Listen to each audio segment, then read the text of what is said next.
Hello friends, RJ creation ચેનલમાં આપ સૌનું સ્વાગત છે। હું ફરી આવી ગઈ છું નવા વિડીયોમાં નવી વસ્તુ શીખવા માટે લઈને। આજે આપણે કેક બેઝ ટેપ રોલ અને બારકોડ રોલની મદદથી સરસ મજાનું ટૂલ બોક્સ બનાવીશું। વિડીયોમાં અંત સુધી બન્યા રહેજો, તમને ખૂબ જ શીખવાની અને જોવાની મજા પડશે। તો અહીંયા જે કેક બેઝ હતો તેની ઉપર મેં વેસ્ટેડ કાપડ હતું તે લગાવી દીધેલું છે। ટેપ રોલ અને બારકોડ રોલની ઉપર સાડીમાંથી નીકળેલો જે લેસ હતો તે લગાવી દીધેલો છે।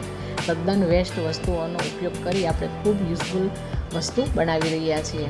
તો કેક બેઝને આ બધી વસ્તુઓ જે હતી એના ઉપર આ લગાવી દીધેલા પછી આપણે જે રીતના તેને ગોઠવણ કરવી હોય ને તે રીતના આ ગોઠવણ કરી લેવાની છે। તો હું આવી રીતના બે ટેપ રોલ છે ને જે જાડા હતા રાઉન્ડ શેપના એને લગાવી રહી છું, એટલે એની ઉપર જે મોટી વસ્તુ હોય ને જે મોટી સાઇઝની તે આસાનીથી રહી શકે।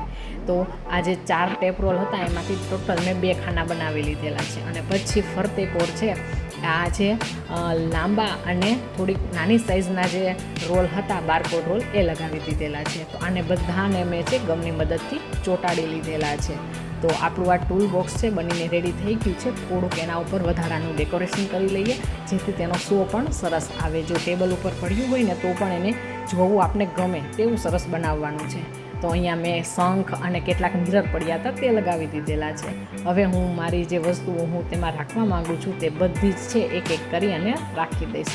તમે જોઈ શકો છો કે થોડી જ વારમાં આપણું કેવું યુઝફુલ ટૂલ બોક્સ બનીને રેડી થઈ ગયું છે। મેં અહીંયા સ્ટેશનરીની વસ્તુઓ રાખી છે, તમે તમારા હિસાબે કોઈ પણ વસ્તુઓ રાખી શકો છો જે આમાં ઇઝીલી આવી શકતી હોય। આ જે મેં તો છે એ ટેપ રોલની મદદથી બનાવેલું છે, પણ જ્યારે દિવાળીમાં પેલા મોટા મોટા ફટાકડા હોય તેમાં જે મોટા મોટા રાઉન્ડ નીકળતા હોય ને તેની મદદથી પણ તમે આવું ટૂલ બોક્સ બનાવી શકો છો, ફ્લાવર વાઝ બનાવી શકો છો। આશા છે કે તમને આ પસંદ આવ્યું હોય।